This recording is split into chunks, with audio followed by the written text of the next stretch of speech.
Let's go see what's wrong with this car. I spent the night at my girlfriend's, right? What the fuck is that? I'm just gonna buy another hood. If we're just buying stuff, go look at my interior right now. Oh, it's all fucked, but just peek inside the window real quick. I spent 4 hours yesterday cleaning it out just for them to do it again this morning. That's why I was late, dude. I had to shovel all that shit out so I could at least drive the damn thing. Can't have the windows down and I have no AC. But also all that shit flies out the window.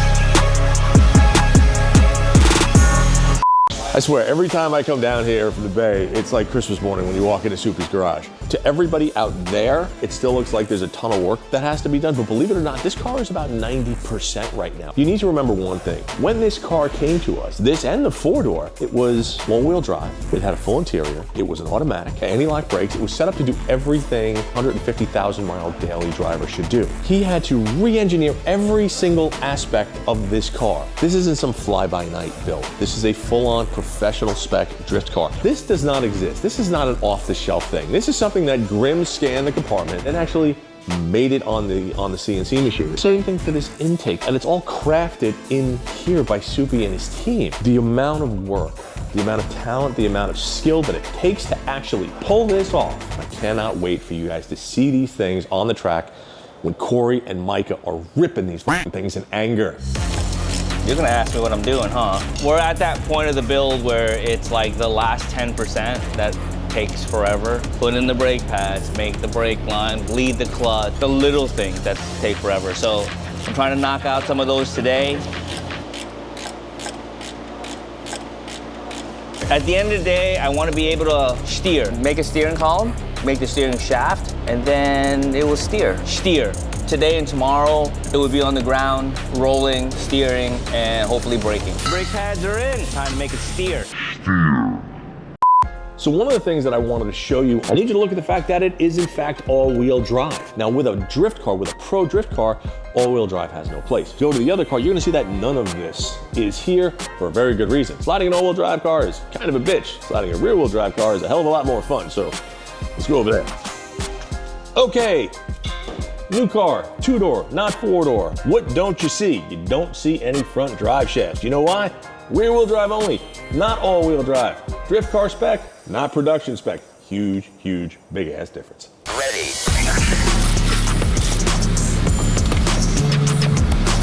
There it is. We're trying to get the transmission back in. Laying on our backs, just like, you know, you're at the track, you got the clutch. It's just a fun time here at Suppy's Garage. This is practice for when it goes south. No matter who you are, I don't care what you say, there's always gonna be something. Nobody builds a car and it works the first time, you know, there's gonna be your hiccups and stuff. So I'm thinking this is practice for when Corey or whoever goes out there, does something baller and it breaks. Looks like we gotta get back into the car. Drift taxis. I want to say it's kind of like a sand rail or like an off-road truck cage. Every cage you have is going to have a main hoop. Usually if it's just a two-seater, you just have one. But like on this case, we have this one and that one. Pretty much two front halves of a cage. That one's probably like 80 feet. This one will probably be like 120 feet of freaking tube through the whole thing. I have the back half of the cage. I'm like 99% done. I'm working on the door bars right now. I would say it's more like NASCAR style bars. They come out into the door.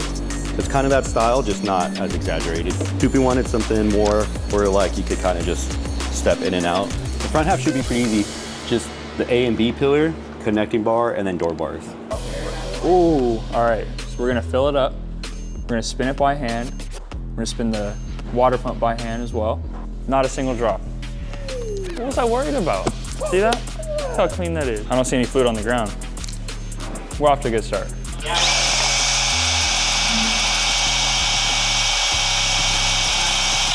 Look, little rubber wheel. Saves you a bunch of work later. And why don't we get somebody to catch the freaking liquid that's going on the ground? You can never win here at Suppy's Garage.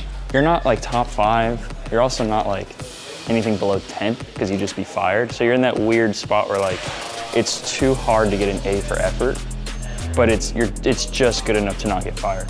That's what it's like.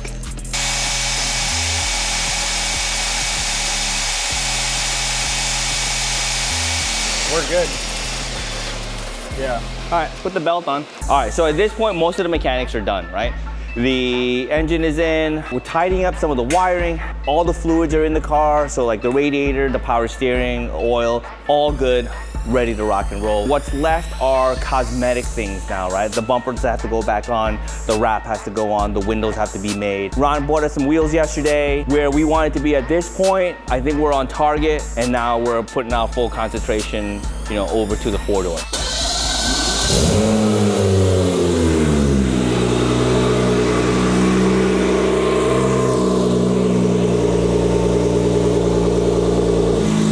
Checking for leaks.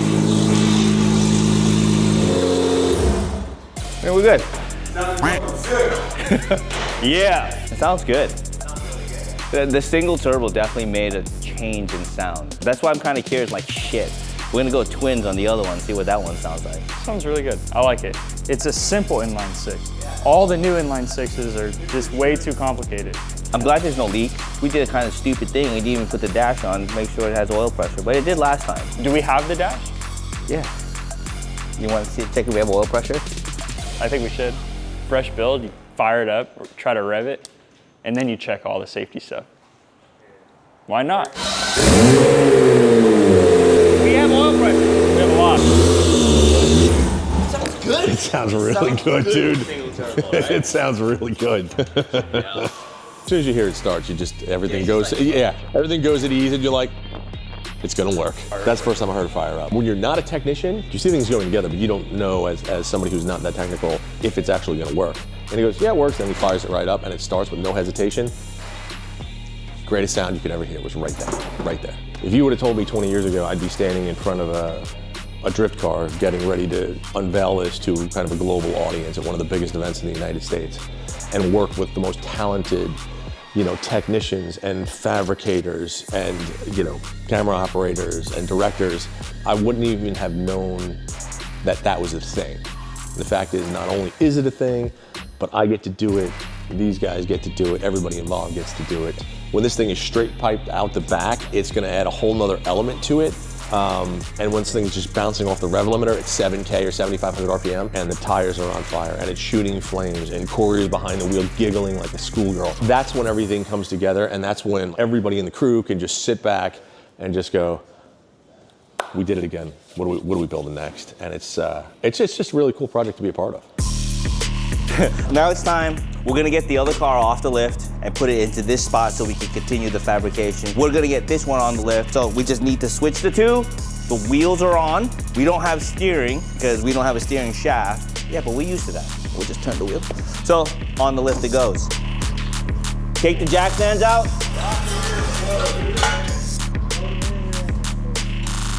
Oh my God. Yo, I like showered. Holy shit. Careful, careful. Everybody calm down. You coming? No. You're already straight. You just need to go up. Wait. Are you on it? Yeah, I'm just holding. Are you going up? No, we're not. We need better communication. We still have to get it higher. There it is. That's not it. No way. What? Yeah, there's only two on. Crooked as Yeah, why did you fucking do that one? This was due. It was due. It's crooked as fuck. We can fix that later. This has always been the same. The last 10% of the build is 90% of the work. Yeah, we're at that last 10%. And it is crunch time. Right, Derek? It is weekends. Fucking heat, dude. Dude, now we're working weekends. These guys are working overtime without pay. It's crazy. Please show up so that at least we can tell him in front of everyone to pay us. I'm tired, dude. I want to go home. I don't want to be here. You ain't got nothing, dude. Nobody loves you at home. We're at that point where we're about to test drive the car. We're buttoning up all the little things. Derek is doing the last bit of suspension that we have. We're gonna bleed the brakes. Like, dude, it is so stressful. Like, by the time people see this, you know, the car should be done, or I ran off to Tahiti and never want to see nobody again. Roadkill nights is where they're gonna debut. And we're not talking like, oh, we're just gonna be in the pit and showing up. Like, no, they're gonna be like center stage. Yeah, no pressure at all. We started out and it's just like, hey, you wanna build some demo cars? Absolutely, dude, that would be a good time to do so. Now we're like, yeah, Dodge wants to see it. Oh yeah, CEO wants to hop in it. Oh yeah, you're center stage. it just keeps piling on. I mean, it's a good thing, but like, I'm telling you, man, Roadkill nights, as soon as this is over, I will be ecstatic. Make sure you guys come out to Roadkill nights, because the team and I have been putting in some serious hours in this thing. Come, give us a high five, middle finger, tell them we suck. I don't care. Just come and see our work, please.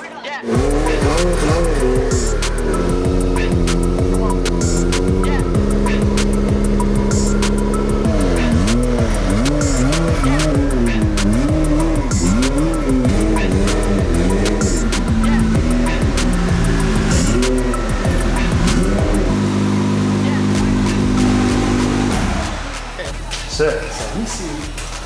Y'all heard that clunk? Jack up the car, take the wheels off it.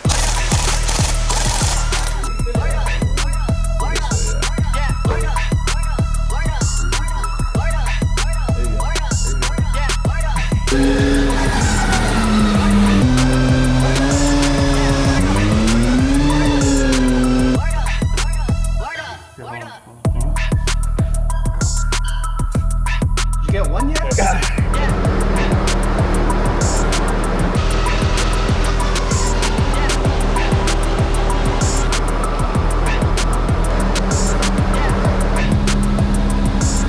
All right, so we're here at the dyno. As you saw in the previous clip, maybe you haven't, maybe you have, we had to change some of the wastegate springs. We found out that we were running too high of a spring rate for our boost target. We got that situated, ran the car, Chan did his thing, and we saw we have another issue that we're taking care of. One of the VTC cam gears is not operating correctly, but we're gonna get that sorted. They're doing it now. And back to the dyno clips. So let's go through some full sweeps. You hear that? They're already going. All right, hit the fans.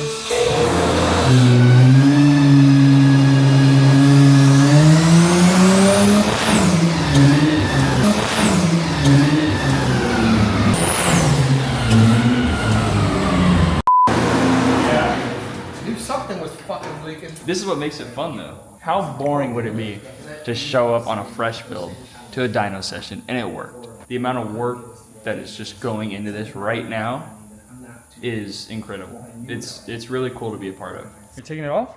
Yeah. Tonight we discovered Suppy has literally no feeling in his hands.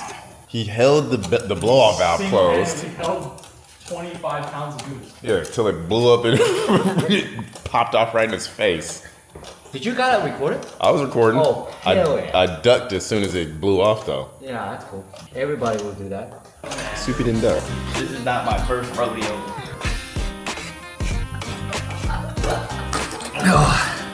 Oh, that shit was on a f***ing mission.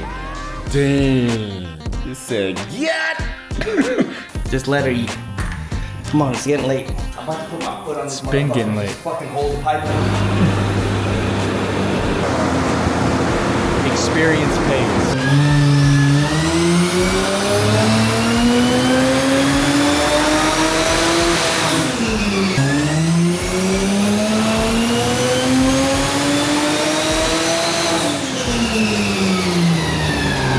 Put it 24 and then we get out. Was that not 24? No, that's 22.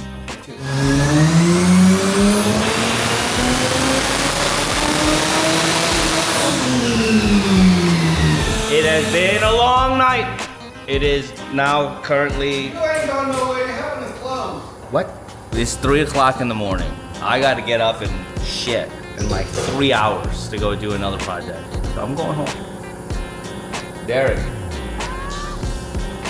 Good job.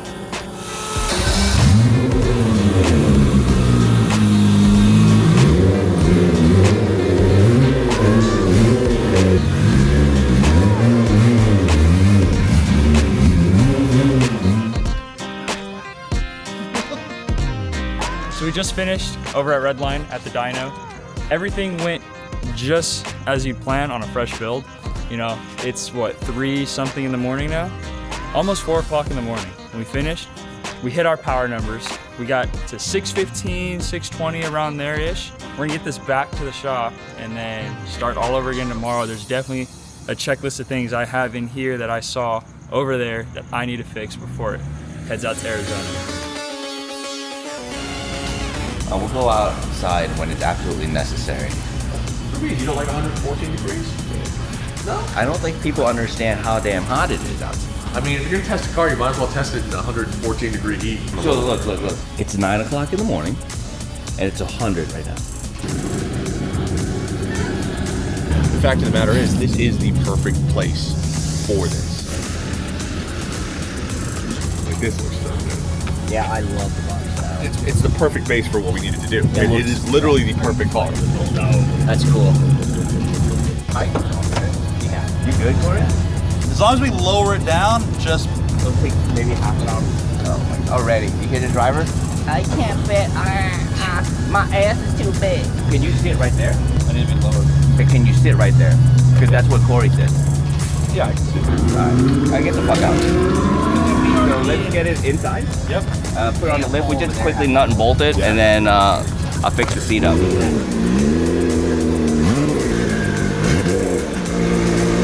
I gotta move his seat because Micah's fucking fat. And he doesn't know how to drive a fucking car. So he's bitching. I already hear race car people excuses. Banger. I hate Micah Diaz. Brand new BRP Turismo seat. We got the Dodge logo with a honeycomb pattern as well. A little tribute to the B. I'm gonna just say it. It's actually in person one of the coolest drift cars I've ever seen. And I'm not just saying it because I'm driving it, but when it's off the lift, squatted on the ground, it goes hard. It goes really hard. We're kind of in a weird spot. Again, this being first of its kind, we're trying to really figure out what we're dealing with. None of us have driven a car that's this big or this heavy in a configuration like this, meaning like something that's actually set up for drifting. Once we got the proper spring rates in, once we got an angle kit in, it's just a learning curve, and so we'll start very forgiving and we'll bring ourselves into like stress tests. I'll tell you what, boys, if no one ever told you that you could do it, I'll tell you. Anything you want to be in life, you can be. All you gotta do is put the work in, boys. The difference between me and a bunch of my friends is I didn't stop driving. Not that I'm better, not that I'm some gifted, talented, amazing human being. I just didn't stop. You can be anything you want to be. Get focused. So basically, this motor probably has about 3 miles on it. 3? Maybe 4 miles on it. brand new. The trans will be fine. Trans will be fine. You know what they say though? They say if you break it in fast, it's sure to last. Yeah, you break it in slow, it's sure to blow. I think that's full of shit, but yeah, we got 4 miles on this motor, maybe. We're breaking it fast. Let's let it back down. Let's take all the clamps, and then we're good to go, boys. So, first time out, a little nervous, but I mean, we got a good game plan, and we'll see.